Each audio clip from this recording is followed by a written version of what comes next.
When we hear the word empathy or empathetic, I think we can agree we all want to show more empathy.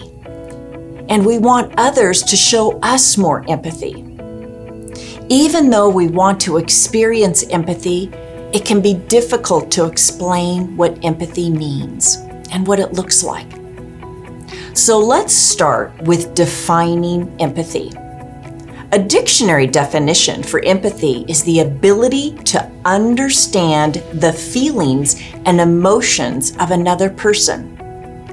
I want to challenge the words ability to understand and change them to desire to understand. Let's confess, none of us have the ability to understand the feelings and emotions of others, but let's agree we want to have a desire to understand.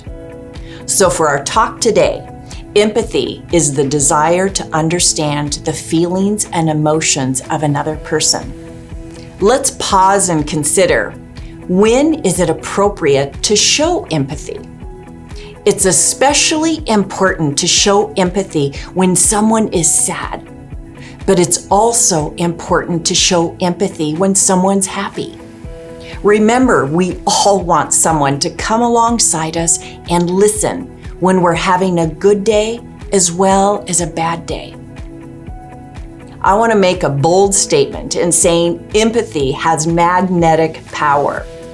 I think we've all played with magnets.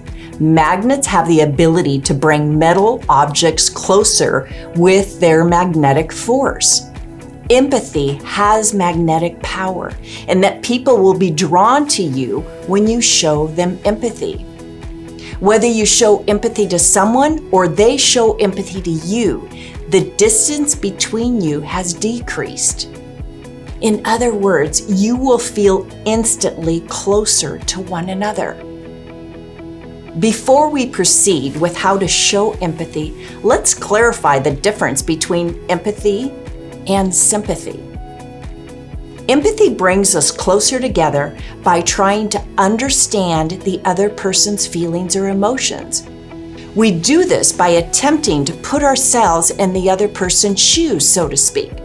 Not literally trying to put on their shoes, but trying to consider how they might be feeling given their situation. Sympathy, on the other hand, divides us because we tend to think or speak about the other person with thoughts or words like, "Oh, you poor thing," while secretly thinking, "I am so glad I'm not you."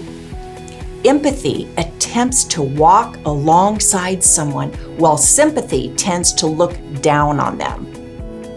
Okay, I think it's safe to say we all have a desire to be more empathetic to those around us. So how do we show empathy? I like to remember these as the 4 C's of empathy. We need to care. We need to be curious. We need to pause and consider, and we need to connect. Let's break these 4 C's down. First, we need to care about those around us, whether at home or school or work or wherever we find ourselves. We need to have concern for fellow humans. This requires us to slow down, unplug, and notice the feelings and emotions of those around us. Next, we need to be curious. I like to call this the importance of watching and simply wondering. This is done by stopping to consider, what kind of day are they having? Consider, how much would you appreciate someone else noticing you by asking, "Are you okay?" I want to challenge all of us when we are home and a friend or family member walks in with a sad or happy face, be curious. Watch their body language. Do they seem sad or happy? And then be curious and ask, how was your day? Then you show empathy by coming alongside of them and listening. This gives them the opportunity to share their sad or happy with someone. Isn't that what we all want? The next C is consider. We do this by imagining while they're talking, what are they experiencing? Let's pretend a friend just told you their dog died. Whether you've ever lost a pet or not, it's important to consider for a moment something you may have lost. Stopping for a moment to consider how the other person is feeling will help lead you to the last C. And the last C is connect. This is when you come alongside someone with the desire and the ability to show empathy, because you understand just a little of what they are feeling. This ability to understand will guide you in sitting quietly while they might cry and listening while they talk about their sadness. After listening with patient pauses, I say patient pauses because it's important to make sure we've given the person an opportunity to say everything they want to say. So after listening, you will want to respond in a helpful way. Let's talk about some of these helpful responses when wanting to show empathy. It could be, that sounds really hard. Or you could say, I'm really sorry. And then if it's somebody that lost their dog, it could be, I'm really sorry you lost your dog.